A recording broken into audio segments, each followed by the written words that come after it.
2008లో megastar Chiranjeevi Prajarajyam party పెట్టాడో లేదో వెంటనే అప్పటి సమైక్యాంధ్ర రాష్ట్రానికి అయ్యే సీఎం చిరంజీవి అంటూ మెగా ప్రజారాజ్యం అభిమానులు ఒకటే ఓదరగొట్టు ప్రచారంతో చేసిన హంగామా అంతా ఇంతా కాదు. చిరు మెగా అభిమానులు రోడ్ల మీదకు వచ్చి చేసిన రచ్చతో మిగిలిన వర్గాల్లో కూడా ఎన్నికలకు ముందే ప్రజారాజ్యంపై వ్యతిరేక భావం ప్రజల్లోకి గట్టిగా వెళ్ళిపోయింది. చిరు సీఎం అయిపోతాడని వేసిన లెక్కలతో వాళ్ళంతా బొక్కబోర్లా పడ్డారు. చివరకు ఎన్నికల్లో ప్రజారాజ్యం ఘోరమైన ఫ్లాప్ షో వేసింది. 0 ఎంపీ సీట్లు, కేవలం 18 ఎమ్మెల్యే సీట్లకే పరిమితమైంది. చివరకు చిరు తన ప్రజారాజ్యాన్ని కాంగ్రెస్లో విలీనం చేసేసి రాజ్యసభకు ఎంపికై కేంద్ర సహాయ మంత్రి పదవి మాత్రం దక్కించుకున్నారు. చిరును నమ్ముకున్న వాళ్ళంతా నట్టేట్లో మునిగిపోయారు. ఇక టికెట్ల వ్యవహారంలో చిరు ఎన్కో చేసిన వసూళ్ల దందాతో పాటు ఎన్నికల్లో పార్టీ ఘోరంగా ఓడిపోవడం చిరుకు కెరీర్ పరంగానే పెద్ద మాయని మచ్చ మిగిలింది. నాడు ప్రజారాజ్యం ఫ్లాప్ షోలో యువరాజ్యం అధ్యక్షుడిగా కొంతవరకు పాలు పంచుకున్న పవన్ కళ్యాణ్ ఇప్పుడు జనసేన పార్టీ పెట్టారు.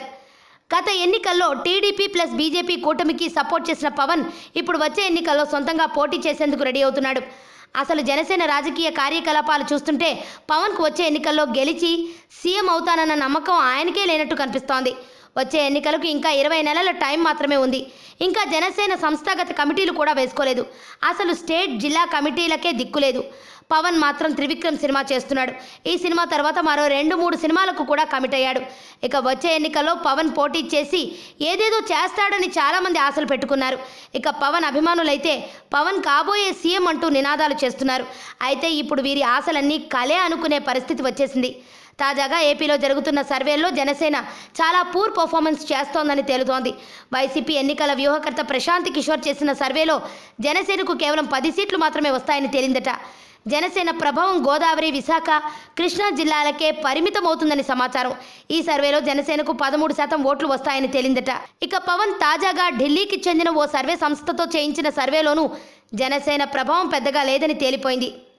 ఈ సర్వేలో జనసేనకి 41% ఓట్లు, 21 సీట్లు వస్తాయని తేలిందట. ఈ 2 సర్వేలే కాకుండా మరో జాతీయ సంస్థ సర్వేలో అయితే జనసేన ఇప్పుడున్న పరిస్థితుల్లో కేవలం 4-5 సీట్లకే పరిమితం అవుతుందని తేల్చి చెప్పినట్టు తెలుస్తోంది.